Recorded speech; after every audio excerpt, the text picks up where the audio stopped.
As a Kathavachak, I have to narrate the story.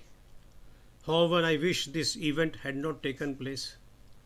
It is a slur on the fair name of Rama, whom we worship as an incarnation of Vishnu. Rama is a part of our daily life. We greet each other by saying Ram Ram. But he did commit some mistakes as the king of Ayodhya. He sent out Sita into exile once again just because some members of the public said that she could not have remained chaste in the custody of Ravana. Later, she had given birth to twins, Kusha and Lava. Rishi Valmiki wrote about Rama's life, and at the time of Ashwamedh Yagya, the twins incognito started reciting Valmiki Ramayana in Rama's court. Daily, Rama, surrounded by the rishis, kings, vanaras and others, listened to Kusha and Lava reciting the Ramayana.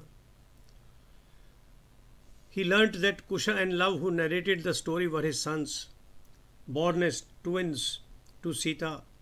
At this he summoned a few wise messengers and sent a message to Maharishi Valmiki. If Sita is chaste, he said,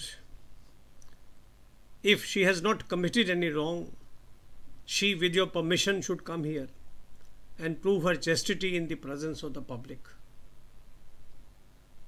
In my humble opinion, this was a most unreasonable demand. It should not have been made.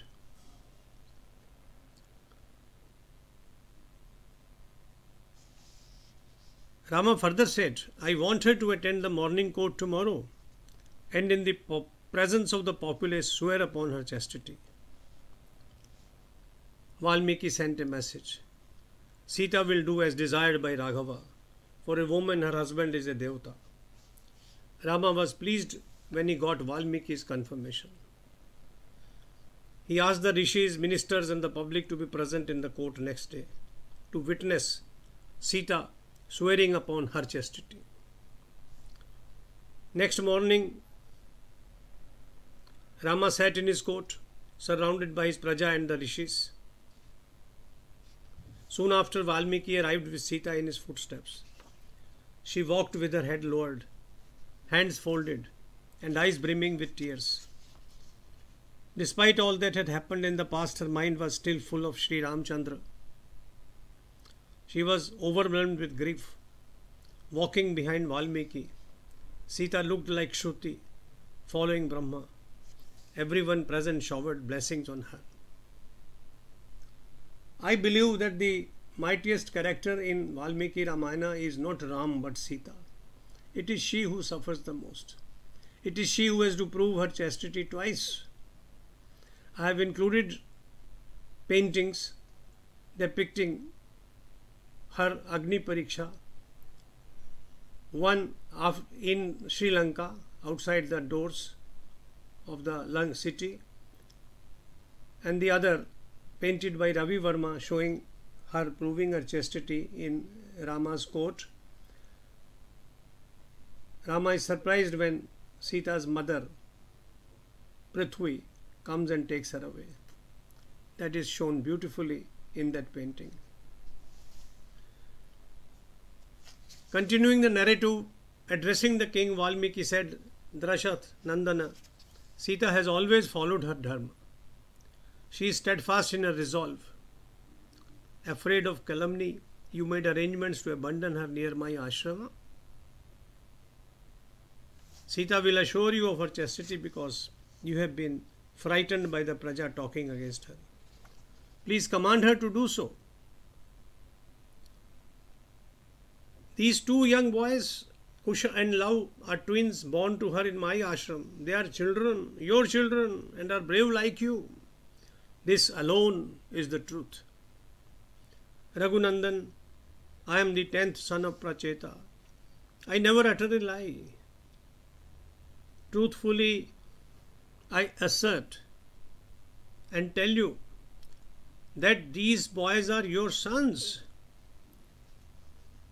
I have performed tapasya for thousands of years. If Maithili has ever committed any error, I forfeit the punya of my tapasya. What a grand offering! What belief in her chastity!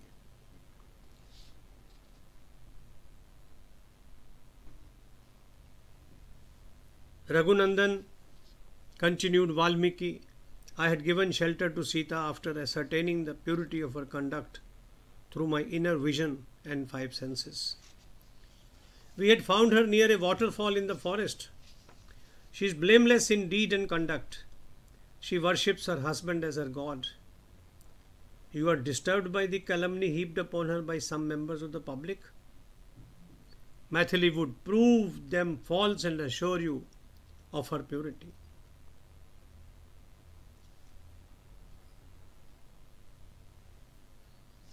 Rama said, I believe in your words, Maharishi.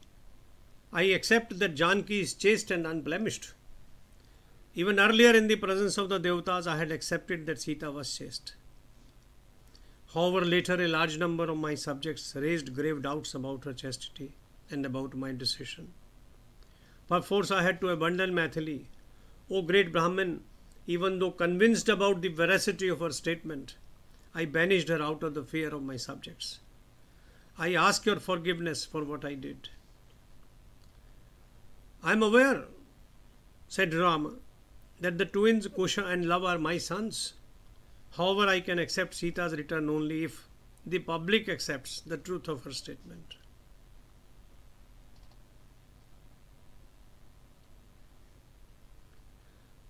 What transpired now had never happened before. It was unthinkable and unprecedented, writes Valmiki. Sita was dressed in ochre like a tapaswini, with head bent low, with hands folded. Addressing the crowd, she said, I never think of any man other than Raghava. If it be true, may Devi Prithvi take me into her embrace. If I indeed in words and thought worship Rama alone, may Devi Prithvi take me into her embrace. I have never known a man other than Sri Ramchandra. If it be true, may Devi Prithvi take me into her embrace. What words! What a declaration! You can see it in the painting. As Maithili swore her fidelity, the earth split and a unique throne appeared. It looked celestial and beautiful. It was supported by celestial Nagas who had gems studded in their foreheads. Along with this throne arrived Prithvi, the goddess. She took Sita warmly into her arms and welcomed her into the divine throne. The Devatas could see that the throne was disappearing into the subterranean regions and shouted their blessings. They said, Sita, you are chaste and blessed. You are of a noble character and temperament. An amazing sight took all the assembled munis and the public by surprise. With mouths agape, they looked at the disappearing Sita and the sorrowing king. People wept at Prithvi, closed herself, and Sita disappeared forever.